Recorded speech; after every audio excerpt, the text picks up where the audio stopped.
The cold autumn wind howled through the streets of Washington, D.C., scattering leaves across the sidewalk. The city bustled with its usual hurried pace, commuters walking briskly, taxis honking, and tourists capturing photos near the White House. Amid the controlled chaos of political grandeur, a man sat hunched over on a street corner, his worn-out coat barely shielding him from the biting air. His name was Daniel Hayes. Daniel hadn't always been homeless. Just 5 years ago, he had a home, a steady job, and a daughter who adored him. Life, however, had its way of unraveling the stability he once knew. A tragic accident took his wife, medical bills drowned him in debt, and before he knew it, he had lost everything. Now, his days consisted of finding food, shelter, and moments of warmth in an otherwise unforgiving world. That day, Daniel sat near a high-end cafe just a few blocks from the White House. He watched sharply dressed politicians, business executives, and government officials enter and exit, each seemingly lost in their own world. Nobody made eye contact with him. He was invisible. As Daniel shivered against the chill, he noticed a group of well-dressed individuals walking towards the cafe. But it was the young man at the center of the group who caught his attention. Tall, with neatly combed hair and a calm expression, the boy looked familiar. It took Daniel only a moment to recognize him, Barron Trump, the son of the President of the United States. Daniel hesitated. Asking for money was humiliating enough, but asking the president's son? It felt absurd.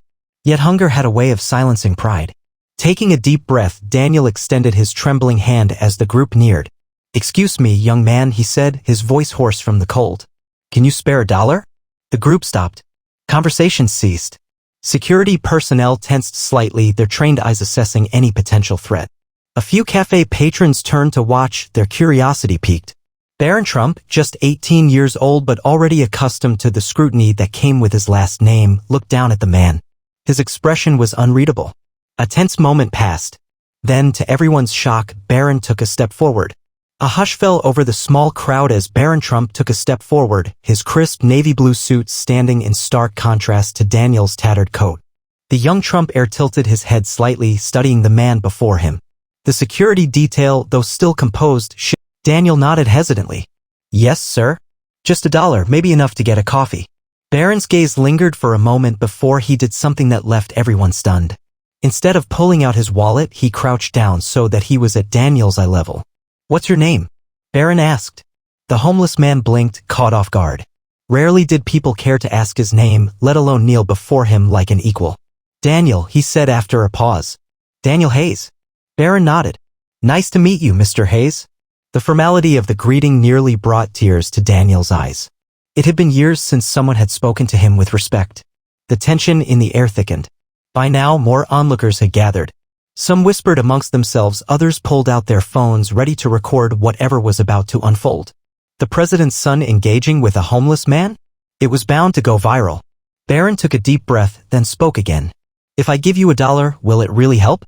Daniel hesitated. He had been asked this question before, but never quite like this. Some people asked it with skepticism, assuming he would waste their money. Others said it mockingly, as if testing him. But Barron's tone was different, it was genuine. $1 won't fix everything, Daniel admitted, his voice raw with emotion. But it's not just about the money. It's about being seen.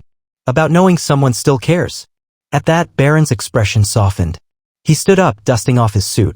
The crowd around them grew restless, waiting to see what he would do next. Then Barron Trump reached into his pocket, not for $1, but for something else. Something far more unexpected. Barron Trump slowly pulled out a sleek, black leather wallet from the inner pocket of his tailored suit. The crowd watched in anticipation, expecting him to hand over a crisp dollar bill or maybe something more generous, a 20, perhaps even 100. But what he did next stunned everyone. Instead of pulling out cash, Barron retrieved a sleek, platinum credit card and held it between his fingers. The security detail exchanged wary glances, clearly uncertain about what their young charge was planning. "Mr. Hayes," Barron said, his voice calm but firm. $1 won't change your life. But maybe a meal, some new clothes, and a fresh start might." Daniel's lips parted slightly, confusion flickering in his tired eyes. What do you mean?" Barron turned to one of the Secret Service agents standing nearby. "Is there a good restaurant around here where we can sit down and eat?" The agent hesitated, then nodded toward the cafe just a few feet away, the same cafe Daniel had been watching others walk into all morning. Barron looked back at Daniel. "Come on. Let's get something to eat." Shifted almost imperceptibly, ready to intervene at the slightest sign of trouble. Daniel swallowed hard. He had spent years on the streets asking for help but never had someone like Barron Trump stop to acknowledge him. Most people either ignored him or tossed a few coins his way before hurrying off. But Barron, he wasn't walking away. "You asked for $1?" Barron finally spoke, his voice calm and measured. A murmur rippled through the crowd. A few people gasped audibly. The president's son was inviting a homeless man to dine with him? In public? Onlookers quickly pulled out their phones, capturing the moment in real time. Daniel instinctively shrank back. This wasn't normal. People didn't do this, especially not people like Barron Trump. I don't think that's a good idea, he stammered. People will stare. Barron smiled faintly. Let them. For the first time in years, Daniel felt something foreign, hope. But he still hesitated. The disbelief in his eyes was clear.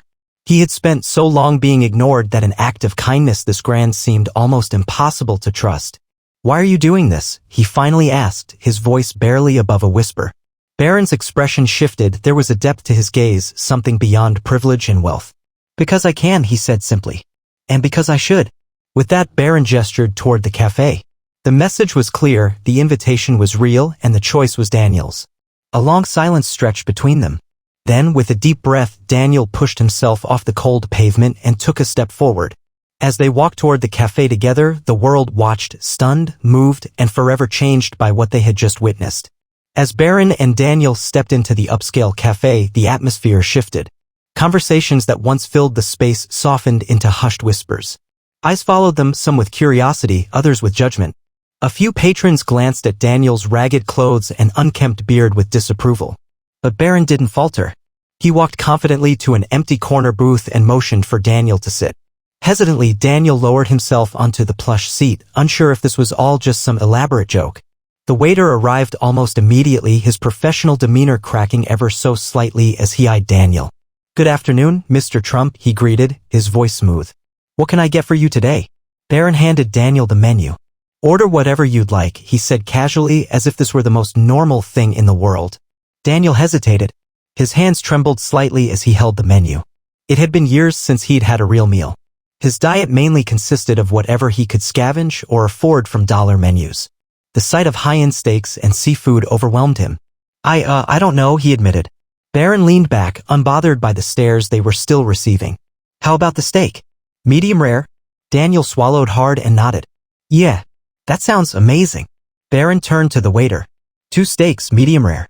And bring some hot coffee for my friend." The waiter, still visibly uneasy, nodded and left. A silence settled between them. Daniel fidgeted with his sleeves, still trying to process the surreal turn of events. "I don't get it," he finally muttered. "Why are you doing this for me?" Barron stirred his water with a straw, thinking for a moment. "I grew up seeing my father deal with success," he said. "I've seen the highest levels of wealth and power. But I've also seen how easy it is to ignore people who don't have those things." Daniel frowned. "Your father, he doesn't exactly have the best reputation when it comes to people like me." Barron's lips twitched into a small smile. "I know what people say. I also know that I'm not my father." Daniel raised an eyebrow. "So what? You're trying to prove a point?"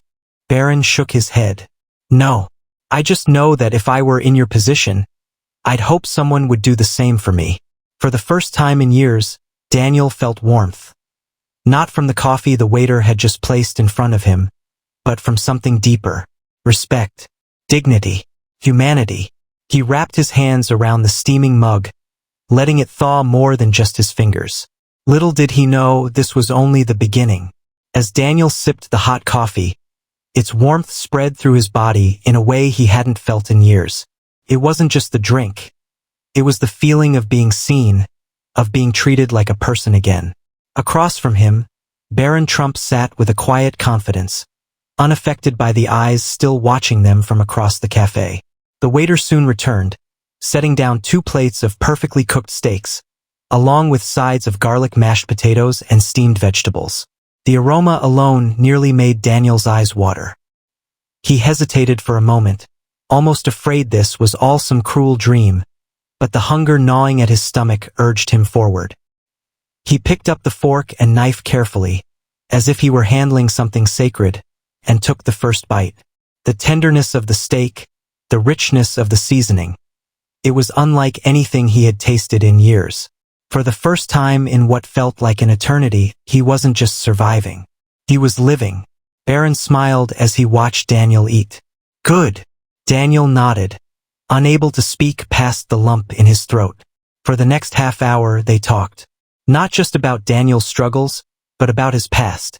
His job as a construction foreman, the family he once had, the dreams that had slowly slipped away.